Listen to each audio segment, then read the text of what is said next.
শুনলে মনে হবে কোনো সায়েন্স ফিকশন থ্রিলার, কিন্তু আসলে সামুদ্রিক ভূতত্ত্বের এক আকর্ষণীয় বাস্তব। সমুদ্রের গহীন অতল নীল জলে লুকিয়ে রয়েছে সোনালী ধাতু।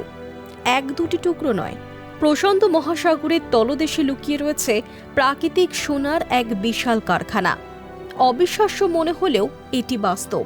সমুদ্রের গভীরে সত্যিই জমছে হলুদ ধাতু। যুগ যুগান্ত ধরে সেই প্রাকৃতিক ধাতু জমে কালক্রমে গড়ে উঠেছে গোল্ড ফ্যাক্টরি বা সোনার কারখানা। বিজ্ঞানীরা যা আবিষ্কার করেছেন তা আক্ষরিক অর্থে কোনো কারখানা নয়, এটি একটি স্বর্ণ প্রক্রিয়াকরণ কেন্দ্র। মহাসমুদ্রের তলদেশ ঘিরে গড়ে উঠেছে এই সোনা তৈরির কারখানা। একটি নতুন গবেষণা এই প্রাকৃতিক সোনা উৎপাদনের সুস্পষ্ট উত্তর দিয়েছে।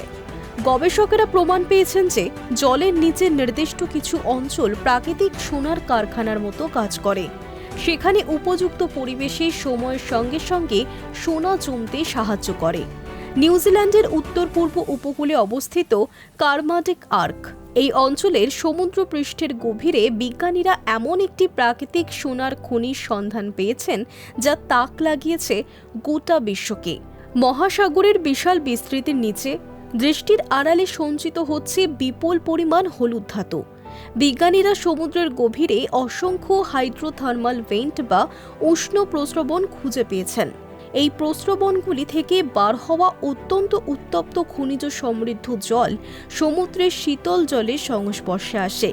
রাসায়নিক বিক্রিয়ার মাধ্যমে সোনা, রূপো এবং তামার মতো মূল্যবান ধাতু জমাট বেঁধে আকরিক তৈরি করে। সমুদ্রের তলদেশে থাকে হাইড্রোথার্মাল ভেন্ট বা সমুদ্র তলের ফাটল। এই ফাটল দিয়ে উত্তপ্ত জল সমুদ্রের জলের সঙ্গে এসে মেশে। সাধারণত টেকটনিক প্লেটের সংযোগস্থলে বা যেখানে প্লেটগুলি আলাদা হয়ে যাচ্ছে সেই সমস্ত অঞ্চলে এই ফাটল দেখা যায়।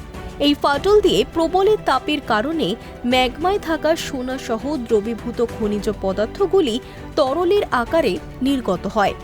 এক গবেষণাপত্রে ব্যাখ্যা করা হয়েছে কিভাবে অতল জলরাশির নিচে অবস্থিত আগ্নেয় দ্বীপপুঞ্জ স্বর্ণ সমৃদ্ধ উপাদান তৈরি করতে পারে। লাভা গলনের সময় সোনা এবং অন্যান্য মূল্যবান ধাতু কিভাবে আচরণ করে তা বোঝার জন্য গবেষকেরা নিউজিল্যান্ডের উত্তরে কারমাডিক দ্বীপপুঞ্জ এবং নিকটবর্তী হ্যাভরেট ট্রাফের সমুদ্রতল থেকে সংগ্রহ করা আগ্নেয় কাচের ৬৬টি নমুনা পরীক্ষা করেছেন। জলের সংস্পর্শে আসার পর লাভা দ্রুত ঠান্ডা হলে এই কাচ তৈরি হয়। এতে ম্যাগমার মূল রাসায়নিক গঠন অক্ষুণ্ণ থাকে। গবেষক দলের সদস্যরা এই এলাকার শিলা ও খনিজ নমুনাগুলো পরীক্ষা করে দেখেছেন যে সোনার ঘনত্ব সাধারণত সমুদ্রতলের খনিজ আকরিকের তুলনায় বহুগুণ বেশি। বিশেষ করে সোনা ও তামার অনুপাত অস্বাভাবিক মাত্রায় বেশি পাওয়া গিয়েছে। বিজ্ঞানীদের অনুমান নির্দিষ্ট অঞ্চলে সোনা ঘনীভূত হওয়ার জন্য বিশেষ কোনো প্রাকৃতিক প্রক্রিয়া কাজ করছে। এই আবিষ্কারের সবচেয়ে গুরুত্বপূর্ণ অংশটি ছিল হাইড্রোয়াস মেল্টিং প্রক্রিয়াটি শনাক্ত করা। এটি সাধারণত সাবডাকশন জোনে ঘটে। সাবডাকশন জোন হল পৃথিবীর টেকটনিক প্লেটের অভিসারী সীমানা, যেখানে একটি ঘন মহাসাগরীয় প্লেট অন্য প্লেটের নিচে তলিয়ে যায়। প্রশান্ত মহাসাগরের চারপাশে রিং অফ ফায়ার হল সবচেয়ে বিখ্যাত সাবডাকশন জোন।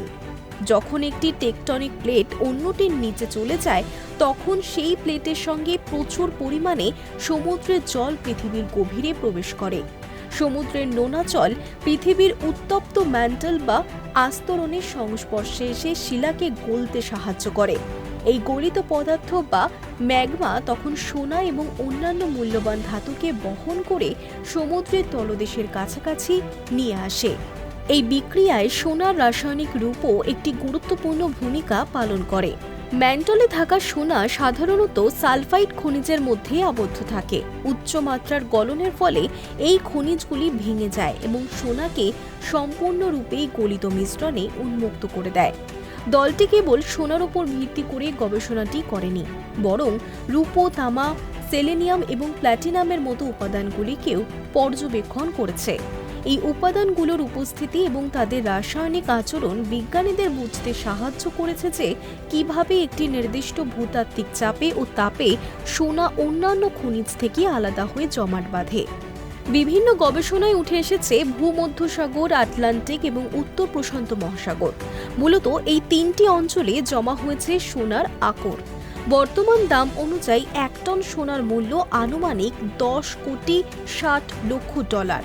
যদি সমুদ্রে সত্যি 20 কোটি টন সোনা থাকে, তাহলে এই সোনার মোট মূল্য প্রায় $2,13,00,00,000 হতে পারে, যা সমগ্র বিশ্বের অর্থনীতির তুলনায় অনেক বেশি।